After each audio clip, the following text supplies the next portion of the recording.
Hello guys, welcome back to my YouTube channel. तो आज आप सभी जानते हैं गर्मियों का सीज़न है और गर्मियों में कच्ची कैरी से हम कुछ ना बनाएं ऐसा तो हो नहीं सकता। तो मेरे घर के आसपास ना कहीं के पेड़ हैं जिनमें काफ़ी कच्ची कैरी लगी हैं। तो मैंने भी एक दिन तोड़ के लेके आई। तो मैंने कहा चलो इनसे ना अचार डालते हैं। तो बस मैंने अच्छी सारी कैरियों को धो लिया था और पोंछ के अच्छे से उनको बारीक बारीक चॉपर में चॉप किया था। मैं ऐसे ही अचार नहीं डाली थी, मैं डाली थी इंस्टेंट खाने वाला अचार जो ज़्यादा दिन नहीं चलता, लेकिन हाँ 1 महीने तो फिर भी चल जाता है आराम से अगर उसे फ्रिज वगैरह में रखेंगे तो। बस मैं अचार डालने के लिए मैं सारी कैरियों को अच्छे से काट लिया था, थोड़ा थोड़ा करके डाला था क्योंकि चॉपर अच्छे से काम ही नहीं कर रहा था।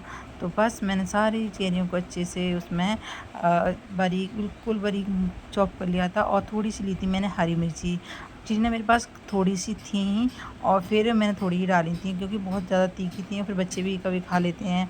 तो बस मैंने मिर्ची डाली थी। अच्छा, आम से बहुत कम, 8-10 मिर्ची होंगी और आम थी मेरी 4 से 5।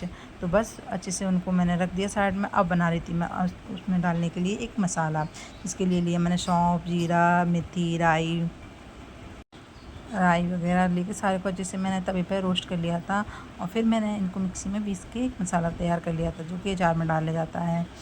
और इनकी मैंने क्वांटिटी बराबर ली थी, लेकिन जीरा और मेथी थोड़ा कम लिया था और राई और वो 2 चम्मच लिए थे। तो बस अब इनको अच्छे से ठंडा किया मैंने और फिर मिक्सी में इनको पाउडर में पीस लिया था। तो न जाने कितने तरीके से आम का अचार डाला जाता है, न जाने आम से कितनी चीज़ें बनाई जाती हैं, लेकिन मैंने सोचा चलो मेरे पास है तो मैं भी ये अचार बना कर देखती हूँ कैसे बनेगा। मैं भी इसे ना फर्स्ट बार ही ट्राई कर रही थी।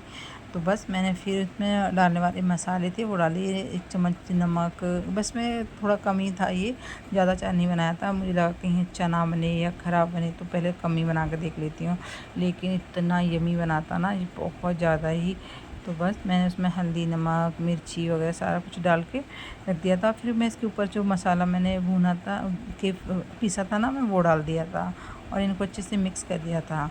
और उसके बाद मैं इसमें डालूँगी तेल।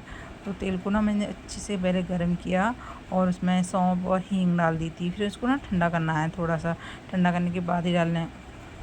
तो बस मैंने इसको ठंडा कर लिया था, फिर मैंने ऊपर से डाल दिया था तेल। थोड़ा एक्स्ट्रा ही लिया मैंने, थोड़ा कम लिया था, फिर मैंने दोबारा फिर से डाला और उसको मुझे कम लग रहा था। मैंने कहा कहीं ये अचार ख़राब ना हो जाए, इतनी मेहनत वेस्ट हो जाएगी। फिर मैंने वो दोबारा फिर से गर्म किया तेल, फिर वही प्रोसीजर किया सेम और फिर मैंने उसमें एक्स्ट्रा फिर से डाला। फिर अच्छे से इसको ठंडा कर लिया था और फिर मैंने कांच के जार में से भर के रख दिया था। और मैंने ना इसे 2-3 दिन धूप भी दिखाई थी। आप फिर धूप दिखाने के बाद मैंने इसे फ्रिज में रख दिया था। आप चाहो धूप मत दिखाओ, फ्रिज में भी रख सकते हो ऐसे ही, लेकिन ना धूप दिखाने से ये जल्दी ख़राब नहीं होता है और काफ़ी दिन चल जाता है। 1 महीने तो आराम से फ्रिज में रखने के बाद इसे अच्छे से चल सकता है। और पूड़ी, पराठे या रोटी के साथ खाओ ना, बड़ा यम्मी लगता है। जब मैंने बनाया था तो मैं सोच रही थी शायद कोई खाएगा कि नहीं, बच्चे खाएंगे कि नहीं, लेकिन उसी बीच हम कहीं बाहर घूमने गए थे तो मैं पूड़ियों के साथ इसे रख के ले गई थी। तो बच्चे बोले थे मम्मी बहुत अच्छा अचार है। उनको तो समझ में नहीं आ रहा था ये अचार है कि सब्ज़ी है। मैंने बोला था ये तो आम का अचार है। बोले थे मम्मी बहुत अच्छा लग रहा है। मुझे बहुत अच्छा लगा कि चलो भाई बच्चों को तो अच्छा लगा ही है। और फिर मैंने इसको अच्छे से कांच के जार में भर के रख दिया था।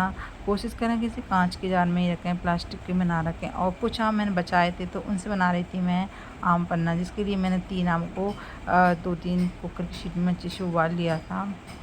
और फिर मैंने सारा पल्प निकाल के मिक्सी के जार में डाल दिया और उसको पीस लिया था।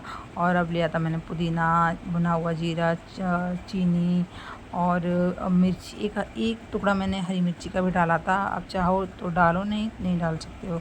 पर मैंने डाला, मुझे बहुत बड़ी गलती हो गई क्योंकि बच्चों को ना उसी मिर्ची से वो तीखा लग रहा था। बोल रहे थे मम्मी ये तीखा लग रहा है। इससे पहले मैं हमेशा जब बनाती हूँ तो मैंने कभी भी मिर्ची नहीं डाली थी, लेकिन इस बार पता नहीं मुझे कहाँ से एक वीडियोज़ में मैंने देख लिया कोई मिर्ची डाल के बना रहा था। तो मैंने कहा चलो मैं भी बनाती हूँ। इसीलिए कहते हैं अपना दिमाग ज़्यादा ना दौड़ाएं, जैसा करते हैं वैसे ही करें।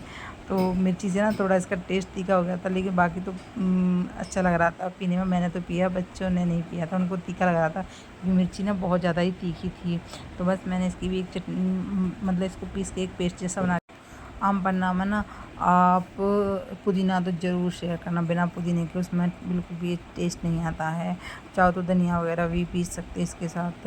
तो बस मैंने इसको अच्छे से छान लिया था छलनी में, और फिर जो अम की प्यूरी पल्प जो बना के मैंने रखा था उसमें सारे को मैंने छान दिया था अच्छे से। और वो कोशिश करें कि इसको छान के ही डालें, डायरेक्ट ना डालें, क्योंकि पुदीना और मिर्ची के वो मुँह में आएंगे ना तो बड़ा अजीब सा लगता है। ये नहीं अलग ही स्मूथ सा और शरबत जैसा होता है, तभी पीने में अच्छा लगता है। और फिर मैं इसमें डाल दिए थे आइस क्यूब थोड़े छोटे छोटे, और इसको बिल्कुल चिल्ड बना दिया था। और पीने में तो इतना ज़्यादा टेस्टी होता है ना कि कुछ पूछो ही मत। बाहर इतनी गर्मी है, इतनी गर्म हवाएं चलती हैं, अगर आप कहीं से बाहर से आओ और इसे पियो ना तो हमें पेट को बहुत ठंडक मिलती है, और बोलते हैं इसे लू वगैरह भी नहीं लगती है। आज के लिए इतना ही। मेरी वीडियो कैसी लगी लाइक करें, सब्सक्राइब करना तो बिल्कुल ना भूलें।